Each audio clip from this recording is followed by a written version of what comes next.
So, people, Newcastle 2, Arsenal nil. And actually, we've played Newcastle 3 times this season. We lost 1-0 in the league. We lost 2-0 in the home game of the first leg.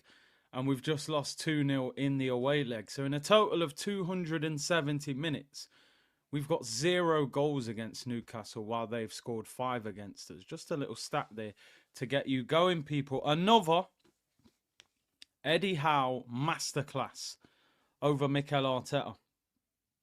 Didn't know how to break that team down. Couldn't handle them in transition on the break. An attack full of pace, excitement, exuberance. Or is it exuberance? Anyway, excitement. Isak, Gordon, Murphy. While we had Kung Fu Panda, Trossard, Donkey Havertz, and Gabriel Peru Nelly. And then Raheem Vibes Cartel Sterling. Waneri at 17 is actually our best attacking player at the moment. But apart from that, everyone, the lads are going Dubai in the morning on a holiday anyway. So, yeah, they should be going to the North Pole. They should be going to the North Pole running around the snow. Dubai, Gold Steak, 30 degrees, Burj Khalifa. I'd rather have Wiz Khalifa up front than Kai Havertz. Let me tell you that, people. I'm almost getting to the point. People might think I'm exaggerating. Kai Havertz is possibly one of the worst strikers I've ever seen play for Arsenal. And genuinely, he's took this club back 2 years with that transfer. I've said it many times. The worst signing Arteta's made. 275, 5 years. Can't buy another striker. He's ruined us with that signing. That signing was supposed to get us over the finish line. You've took us back to the starting line, bro. You know what I'm saying? Let's talk about the game. Concede, offside, we're celebrating. You're thinking, wow, got away with it. They'll learn from that. Timber's pushed high. Lewis Skelly's pushed into midfield. Saliba and Gabriel are here with space all around them and no support. They're swarming us on the break. Warning signs were there. We're playing out from the back while they're pressing us because we're trying to be the B-Tech Man City, the B-Tech Barcelona, Pep Guardiola. We're giving the ball away. We're panicking. We're getting caught. We're miscontrolling it. It's going out for a throw-in.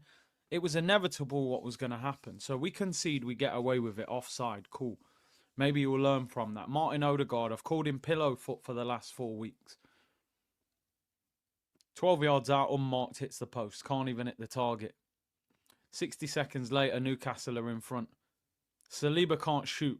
Saliba can't shoot? Odegaard can't shoot, sorry. Which I don't know why. He got 15 goals 2 years ago. What's wrong with him?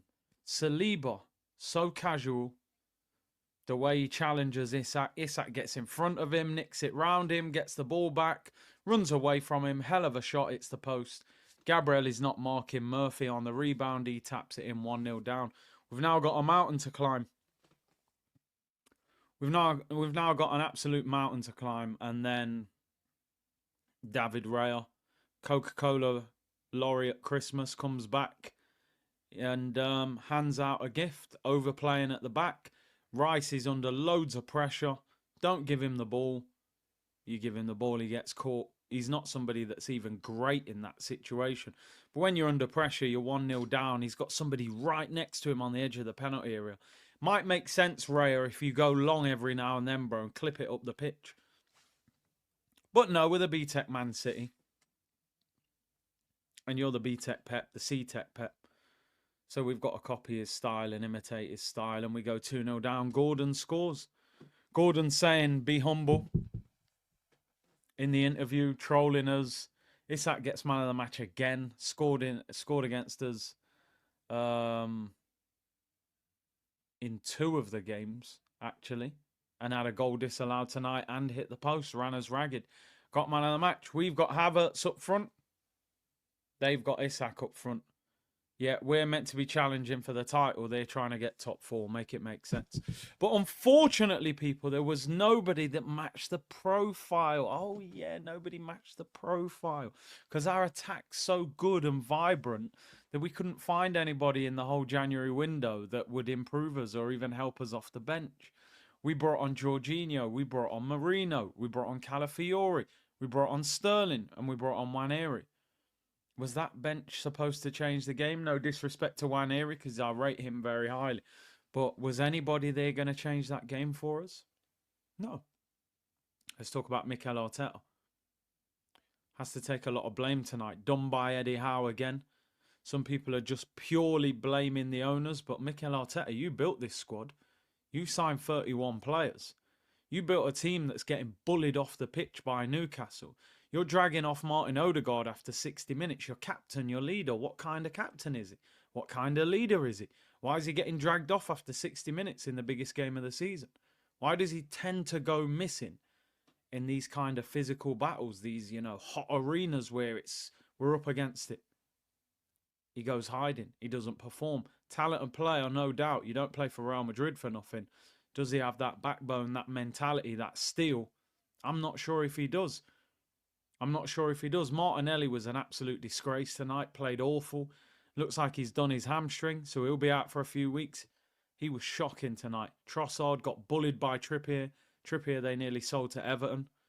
And Havertz, honestly, I'd bring Shamak back if I could. I would have that greasy, soul glow looking striker up front over this guy any day of the week. He fell over on every single blade of grass on that St. James's Park pitch tonight, Havertz. Oh, ref, give me a free kick. Oh, get up, bro. You're 6'3". What's wrong with you? Stop embarrassing yourself. This club, this process, this phase, it's a myth.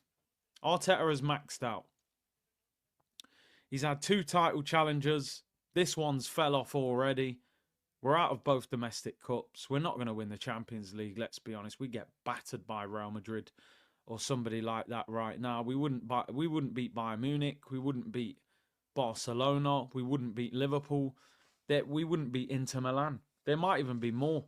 But this attack is absolutely dreadful and will not win you anything. We're going to finish this season trophyless. But we know what's going to happen. They're going to put out stories that Saka's coming back early. Ahead of schedule, Saka. We may get him back at the start of March, middle of March, just to get us all excited. Then they'll tell us we're going to buy Isak. Isak ain't coming to Arsenal, bro. He's better off staying at Newcastle. Arteta will ruin him. Play him left wing like he did Aubameyang. He ain't coming to us. He's going Liverpool, Barcelona, Bayern Munich. Somewhere better. If he does even leave Newcastle, he might not leave. He looks pretty good there. And, if they get Champions League football, does he really need to leave? Then they'll say, Nico Williams, we want to trigger the release clause, but he won't come to Arsenal. He'll probably go Barcelona. Is he that good anyway? He had a good Euros, got 1 goal this season for Athletic Bilbao. So Arteta, in my opinion, you're not a good enough manager. You've got over the finish line once, and that was with Aubameyang, Emi Martinez, Pepe, players that you couldn't wait to get rid of. The owners, we know the truth about the owners, people. They don't want to back the club. We're the side piece. We're not the LA Rams. We're not the Denver Nuggets. We're Arsenal. They turn up once every 9-10 months to watch a game. Don't spend money in January. Don't go big on a consistent basis in the summer. Now we're going to end up trophyless. We might even be in a top 4 battle, people, because we have no attack. If we lose Martinelli now with his hamstring, we're now down to Trossard, Havertz, Nwaneri and Raheem Sterling for the foreseeable future. If you lose one of those 4, you don't even have a player on the bench who can play in the front 3, which is just unbelievable. It's pure neglect from the ownership and shows that they're not serious. At the end of this season, get rid of Mikel Arteta. Go and get a trophy-winning manager. Go and get Simone Inzaghi. Go and get Zinedine Zidane. Go and get Roberto Mancini. Go and get Simone Inzaghi. Get somebody that's been there, done it, got the trophies. Winning mentality, knows how to get over the finish line. And the fans, well, if we're not going to put pressure on this ownership, then... Because the majority still think they're good owners. They've backed the manager. They don't think the owners are a problem. But People, let me know in the comments. 4-0 on aggregate. No goals scored. Out of the League Cup. Embarrassed. But they're off to Dubai tomorrow anyway, so gold stakes all round, people. Take care, everyone. Bless.